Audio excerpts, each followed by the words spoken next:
So here are the 3 reasons why I decided I'm quitting architecture.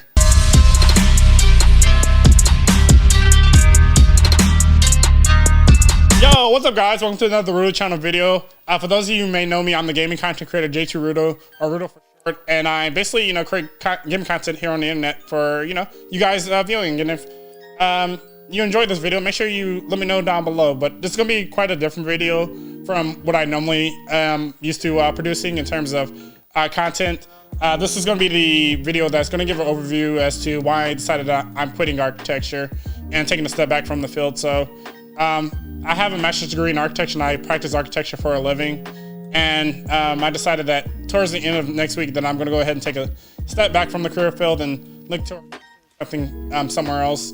But this isn't a video meant to bash the profession or, encourage anyone who's considering architecture from going into architecture, but this is just a video just to give my personal experience with dealing with the career field and just to generate a conversation that could be conclusive and conductive to improving not only architecture but any field in general. But reason number 1 that I decided I'm quitting architecture is due to burnout. So for the past 2 to 2.5 years, I've been working roughly 60 to 8 hour work weeks on the regular, and all this was due to the lack of staffing and the overscheduling of work. And the projects that were coming in, I was all hot and heavy on getting them out the door and in the client's hands, make sure that they were happy. But after a while of being unappreciated and unsupported, you really start to take a toll on you. And then pair that with the exhaustion, and overall it just creates this perfect storm of being unhappy and not necessarily taking time out for yourself to go traveling or do different things that makes you happy. It really begins to all add up and really starts to take its toll to where you start to begin feeling burned out, and you start to have unhappiness which festers within you. So that's reason number 1 is burnout. Reason number 2 is pay. Oftentimes, architects get compared to doctors, lawyers, engineers, yet we don't make the same type of money that they make. We each go through our rigorous process of becoming what we are today and go through this rigorous process of practicing within our career field. But we don't necessarily, our pay doesn't necessarily measure up to what the other professions would make that are considered, pretty substantial and pretty important professions. And, just according to a usnews.com article that was published back in 2020, architects make a salary that is, on par of a median income of $82,320 a year. And from my experience of working with multiple firms, I've basically, experienced seeing that, a lot of times the engineers that are consultants and architects who are the primes, a lot of times the engineer consultants are earning more for their work with less amount of work than architects are actually working. And this is just something that I think is a career-wide type thing, or career-wide type issue, where architects really aren't necessarily considered and fully valued for exactly what they are need to be valued for it. And oftentimes a lot of these firms are working with shoestring budgets, especially to complete hours within these impossible minimum hour requirements, and really puts it on you and puts the stress on you to make sure that you can be firm within the budget, when it's not necessarily on you, it's necessarily on the firm itself to make sure that they are scheduling hours, they're valuing their staff appropriately, and they're making sure that you're compensated and their staff is compensated as they being seen fit, which is necessarily fairly. So a lot of times you're working 68-hour work weeks, yet your pay per hour is going down because you don't really get compensated for overtime unless you're working for a pretty progressive firm. And after a while it begins to add up, making you feel unhappy. And architects, they cross that 100K threshold once they hit the senior level to principal level of the firm, and that really becomes discouraging to see, because if you don't quite work towards senior level, then you necessarily won't, and it may be a different case in some firms, but you necessarily won't see a 100K salary. And it really becomes discouraging to see that you're not really being compensated, and feel like you're actually being undervalued. And after a while it begins to make you unhappy and makes you want to really question why you are dedicating so much time to not be compensated to the appropriate levels that you should be compensated. So pay is another reason that I decided to quit architecture. And the third and final reason was the profession of architecture isn't something that I was sold on in school.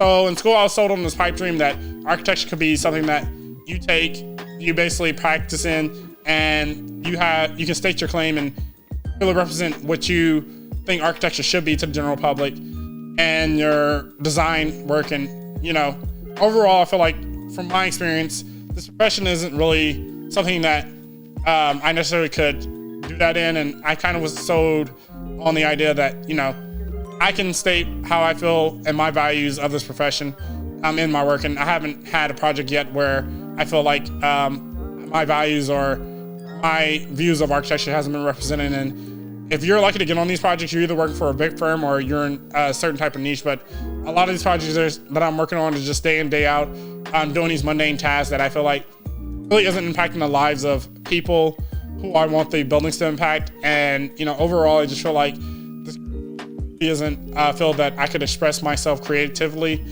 and basically execute my talents and pushing the needle forward in terms of making sure that the things that I'm producing are impacting the lives of others in a pretty positive way. So I felt like what I was sold on in school and the projects that I worked on in school was kind of sort of this pipe dream. And once you got out into the real world and really started to practice, I really started the shift that wasn't necessarily the shift that I wanted to see in terms of, the projects that I was working on were just, get the job done, get the project out the door. You don't have time to really take upon these elaborate concepts that you learned on in school and implement them throughout your project. So, whenever I work on a building or whenever I work on something, I want to make sure that it impacts the lives of other people. Other than that, it's like, why am I working on this? And I don't want to work on this if I'm just going through this process of, just getting money to basically pay bills and, live this very unhappy lifestyle. And overall, I just feel like, it really started to take a toll on me and really started to make me feel some type of way about architecture and kind of created that shift to where I feel like this is not necessarily the career field that I need to continue my work in. And, the passion and, the hunger that I had within this field has definitely gone away within the past couple of years, and it's not here. So, I could go on and on about my 3 reasons as to why I decided to quit architecture, and I even have more. If you guys like to hear more, make sure you comment down below. But, at this time, I feel like in my journey through architecture, I have a few exams left. I've been practicing, dedicating nearly 12 years of my life to architecture, and overall, I felt like it hasn't really been fruitful in producing what I want in terms of career and in terms of what brings me happy and brings my inner passions out. And so, I'm going to definitely look for endeavors elsewhere. And in terms of what's next for me, I have absolutely positively no clue. Being the big planner that I am, growing up, I planned out my life to the T.